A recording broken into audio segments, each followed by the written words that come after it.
बैजू ने जैसे ही घर के अंदर कदम रखा, उसके बाबूजी बरस पड़े। क्या रे नालायक, भूख लगी तो घर याद आ गया? अब तक तो बस मस्ती कर रहा होगा, कुछ काम धंधा तो नहीं, बस घूमना टहलना खाना और सोना, यही तेरा काम है। बाबूजी, मैं काम के तलाश में ही गया था, लेकिन काम नहीं मिला। मैं देर से पहुंचा और वो नौकरी किसी दूसरे को मिल गई। हर जगह गलती करता है, कोई भी काम तुझसे ठीक से नहीं होता है। वहां भी मटर गश्ती करते हुए जाने में देरी हो गई होगी। बाबूजी, मैं तो 2 घंटे पहले ही घर से निकला था, लेकिन पैदल चलते चलते पहुंचने में समय लग गया। मेरी किस्मत ही खराब है। अरे तेरी किस्मत नहीं, हमारी किस्मत खराब है। इस उम्र में जवान बेटे को बिठाकर खिलाना पड़ रहा है। बैजू की माँ को अपने बेटे पर दया आ रही थी और उन्होंने हस्तक्षेप किया। बेटा इतनी देर के बाद घर पर आया है, अभी तक उसने कुछ खाया पिया भी नहीं और आप शुरू हो गए। चल बेटा, मुंह हाथ धो ले, खाना लगा देती हूँ। दूसरे बच्चे किराए का पैसा लेकर बस से जाते हैं और मेरे बेटे को पैदल जाना पड़ा। इस बारे में आपने सोचा है?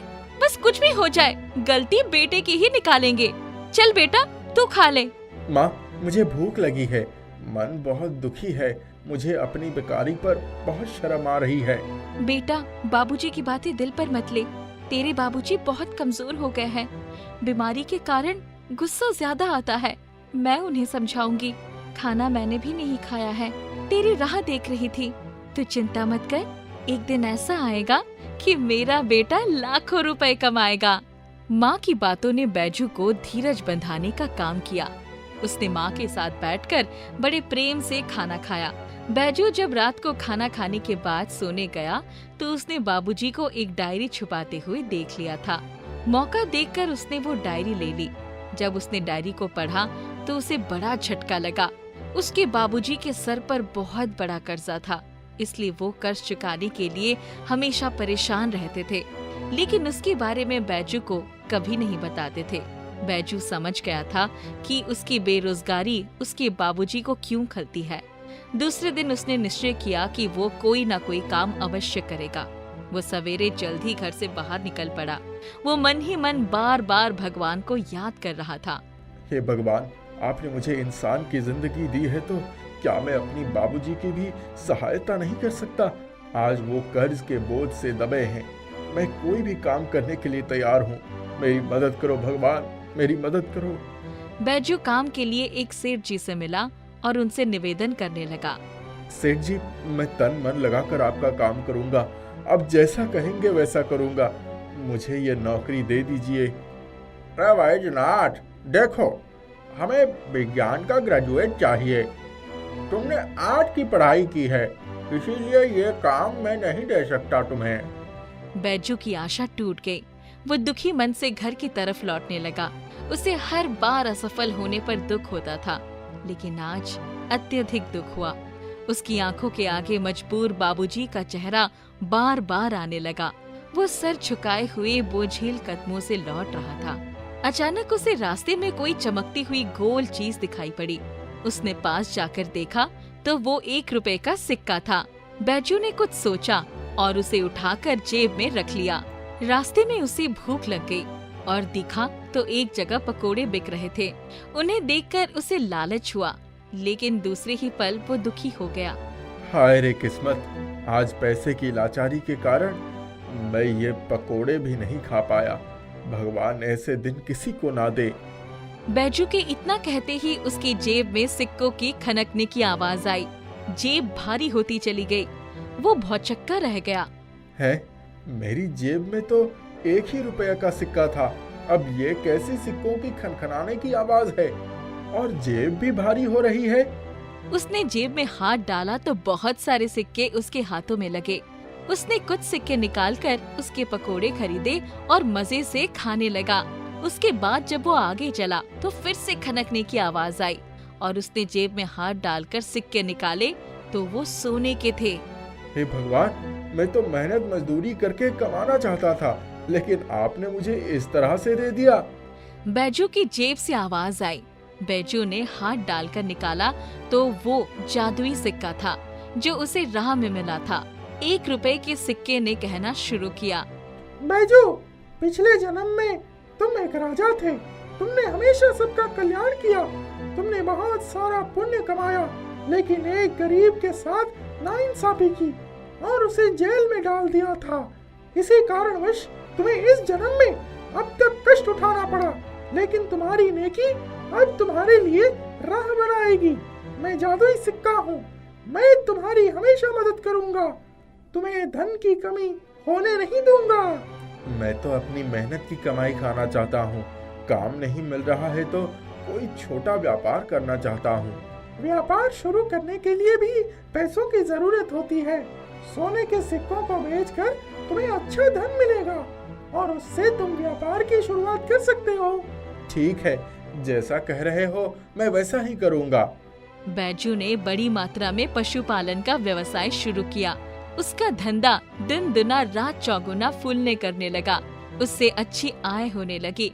उसने धीरे धीरे बाबूजी का सारा कर्जा चुका दिया। बाबूजी और माँ दोनों बहुत खुश रहने लगे। आसपास के लोग आश्चर्य में पड़ गए।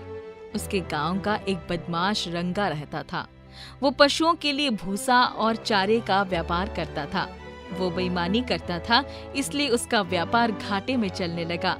उसकी बेईमानी की वजह से बैजू उससे चारा नहीं लाता था, इसलिए रंगा बैजू से जलने लगा।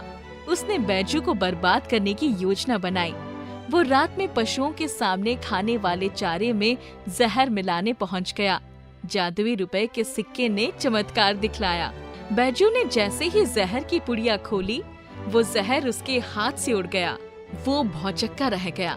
इसके बाद उसके नाक में धुएं की गंध आने लगी। बैजू ने जोर से आवाज दी, गांव वालों, दौड़ो, रंगा के गोदाम में आग लगी है, बुझाना है। रंगा ये सुनकर चौंक गया और अपने गोदाम की तरफ भागने लगा। देखते ही देखते रंगा का गोदाम जलकर खाक हो गया। उसने बैजू के पशुओं को मारने की योजना बनाई थी, लेकिन बैजू के पशुओं का बाल भी बांका नहीं हुआ। दूसरी तरफ बैजू का बुरा चाहने वाले रंगा का पूरा गोदाम जलकर खाक हो गया। इसलिए कहते हैं कि दूसरों के लिए गड्ढा खोदने वाला खुद गड्ढे में गिर जाता है। एक गांव में पवन कुमार नाम का एक आदमी अपनी पत्नी और एक बेटे के साथ रहता था। वो बड़ा ही नेक इंसान था। अपने परिवार का पालन करने के लिए वो गांव-गांव घूमकर सब्जियां बेचने का काम करता था। एक बार वो बीमार पड़ गया। उसका इलाज चलने लगा, लेकिन वो 15 दिन तक बिस्तर से उठ नहीं पाया। दीपू की मम्मी, मेरी तबीयत तो ठीक नहीं हो रही है और हमारी माली हालत भी बदतर होती जा रही है। मैंने अपने इलाज के लिए बहुत सारे रुपए कर्ज भी ले लिए हैं। आप चिंता मत करिए, धीरे धीरे सब ठीक हो जाएगा। आज शिवचरण वैद्य जी आने वाले हैं। उनके इलाज में बड़ी शक्ति है। वे आपको ठीक कर देंगे। ऐसा लग रहा है घर में मेरी ही बात चल रही थी। लो, सो मैं आ गया। नमस्ते वैद्य जी, आइए आइए। सच में हम लोग आप ही के बारे में बात कर रहे थे और इंतजार भी कर रहे थे। वैद्य जी ने पवन की नब्ज देखी और इलाज शुरू कर दिया। पवन, तुम्हें आराम तो मिल जाएगा, लेकिन कुछ दिन तक तुम्हें घर पर ही रहना होगा। पवन को आराम मिलने लगा। अब वो चल फिर सकता था, लेकिन अब तक उसके घर में खाने के लाले पड़ गए थे। दीपू की मम्मी, अब मुझे अपने धंधे के लिए निकलना होगा। 2-3 दिन और आराम कर लेते। पवन ने मंडी से सब्जियां ली और बेचने के लिए निकल पड़ा। अभी तक एक भी ग्राहक ने सब्जी नहीं खरीदी थी कि अचानक 2 सांड आपस में लड़ रहे थे। उनकी चपेट में पवन आ गया। वो गिर पड़ा और सांडों के पैरों तले उसकी सब्जियां खराब हो गईं। वो सब्जी की खाली टोकरी लेकर मायूस होकर फिर से मंडी की तरफ चल पड़ा।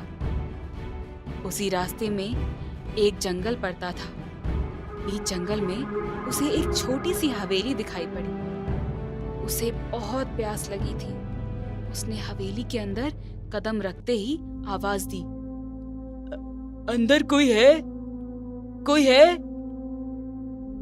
कौन हो बेटा? माँ जी, मैं एक सब्जी विक्रेता हूँ। प्यास लगी थी सो यहाँ मुड़ आया।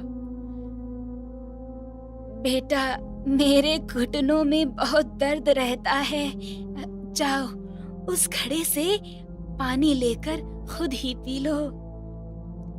माँ जी, आपके साथ और कौन कौन रहता है? मैं अकेली ही रहती हूँ बेटा। आपके खाने पीने का इंतजाम कैसे होता है? कभी कभी बना लेती हूँ, कभी फल खा लेती हूँ। अभी तक आपने खाना नहीं बनाया? लाइए, मैं बना देता हूँ। पवन ने देखा घर में धन धान्य की कोई कमी नहीं थी। उसने बड़ी लगन से स्वादिष्ट खाना बनाया और बूढ़ी माँ को खिलाया। माँ जी के साथ खुद भी खाना खाया। बेटा, तुम्हारी टोकरी खाली हो गई है। लगता है आज तुमने सारी सब्जियां जल्दी बेच दी। माँ जी, क्या बताऊं, आज तो बोनी भी नहीं हुई थी कि 2 सांडों की लड़ाई में टक्कर खाकर मैं भी गिर गया और सारी सब्जियां भी सांडों के पैर के नीचे पिस गईं। बेटा, ये तो बहुत बुरा हुआ। तुम चिंता मत करो, भगवान सब ठीक कर देंगे। ये लो, मैं तुम्हें 2 फल देती हूँ। इन्हें अपनी टोकरी में रखकर चले जाओ। बेटा, तुम बहुत भले मनुष्य हो। मैंने तो तुम्हें सिर्फ पानी पिलाया और तुमने मुझे खाना बनाकर खिलाया। बीच बीच में यहाँ आते जाते रहना, हाँ? माँ जी, मैं चलता हूँ।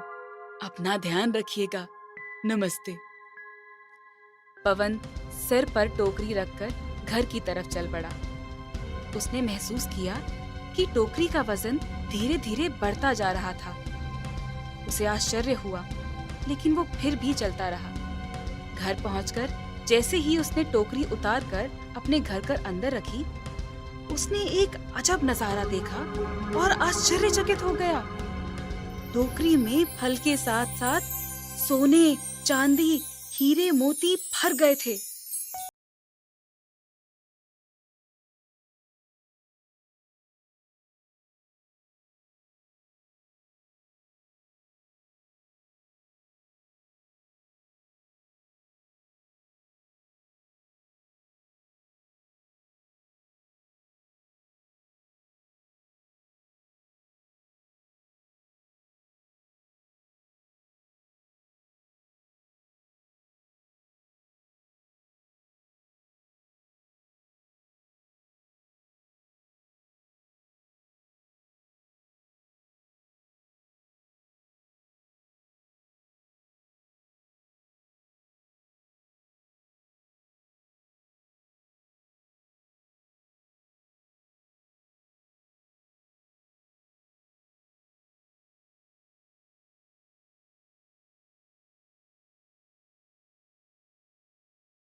पापा, देखो कितनी सुंदर बोतल है। हाँ, है तो बहुत सुंदर, लेकिन बहुत महंगी भी है। पापा, मुझे ये बोतल चाहिए। अरे भाई साहब, ले लीजिए, बच्चे को दुखी मत करिए, मैं कुछ कम कर दूंगा। पापा, अब तो ले लो, अंकल ने कम करने का भी बोल दिया है। कितना कम करोगे भैया? 10 रुपए कम कर दूंगा, और क्या? अरे भैया, 10 रुपए कम भी कोई कम होता है? इससे कम मैं नहीं कर पाऊंगा। पापा, ले लो, अंकल ने कितने सारे पैसे कम कर दिए। राजा, तुमको कुछ समझ नहीं आता, घर चलो तुम। राजा भी रोकर घर आ गया। क्या हुआ राजा? अरे कुछ नहीं, बाजार में एक बोतल पसंद आ गई थी, उसके लिए रो रहा है। तुम हमेशा बच्चे को रुलाकर ही लाते हो। मैं क्या कर सकता हूँ, मेरे पास पैसे ही नहीं थे। चलो बेटा, चुप हो जाओ, जब पापा के पास पैसे होंगे तब ले लेना। राजा को दुखी देखकर राजा के पापा भी बहुत दुखी हो गए और रात भर सोचते रहे कि मैं कैसे वो बोतल राजा को दिलवाऊंगा। राजा बेटा उठो, सुबह हो गई है। अरे आप राजा को सोने दीजिए, उसको बुखार है। क्या? चलो डॉक्टर के पास चलते हैं। नहीं, मुझे कहीं नहीं जाना, मुझे सिर्फ वो बोतल चाहिए। ये क्या लगा रखा है? बोतल बोतल। पापा गुस्सा होकर अपने ऑफिस चले गए। राजा उदास होकर अपने कमरे में सोता रहा। रात को पापा जब घर वापस आए तब उनके हाथ में बोतल थी। बोतल देखकर राजा बहुत खुश हो गया और पापा से लिपट गया। अरे कल तक तो आपके पास पैसे नहीं थे, अब कैसे आ गए? वो मैंने अपनी घड़ी बेच दी, मैं राजा को ऐसे दुखी नहीं देख सकता। राजा ये सारी बातें सुन रहा था। उसको बहुत दुख हुआ कि मेरे कारण पापा को अपनी घड़ी बेचनी पड़ी। उसने फैसला लिया कि मैं कल बोतल वापस करके पापा को पैसे लौटा दूंगा। दूसरे दिन जब वो बाजार गया और बोतल वाले के पास गया और बोला, अंकल ये बोतल वापस ले लो और मेरे पैसे वापस कर दो। चलो भागो यहाँ से, हमारे यहाँ सामान वापस नहीं होता, जाओ। राजा चुपचाप घर आ गया। उसको पता चल चुका था कि अब कुछ नहीं हो सकता। अब बोतल तो उसे रखनी ही पड़ेगी।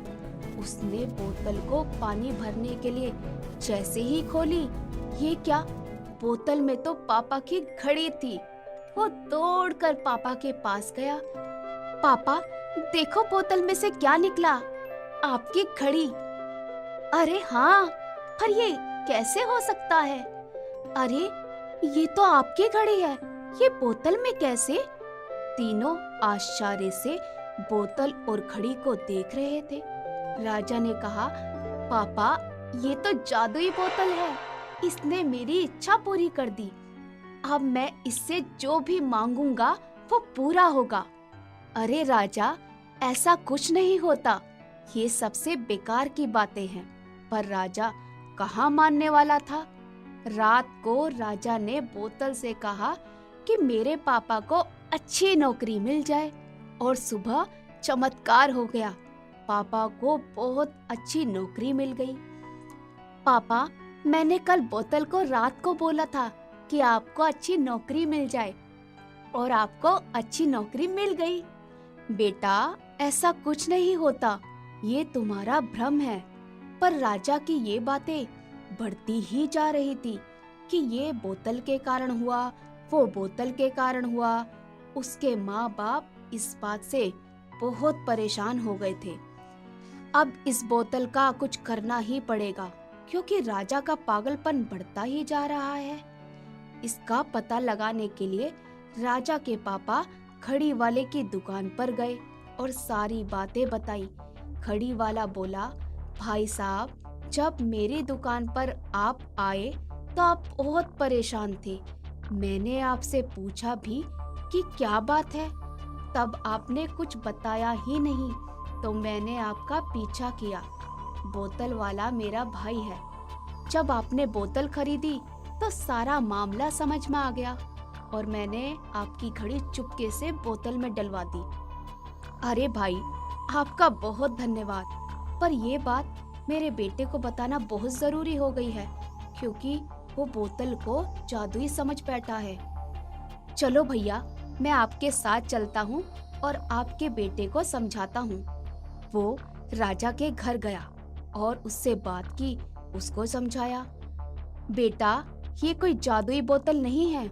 बहुत समझाने पर राजा को बात समझ आ गई और वो बोतल को साधारण बोतल की तरह उपयोग करने लगा। अब उसका ये भ्रम टूट चुका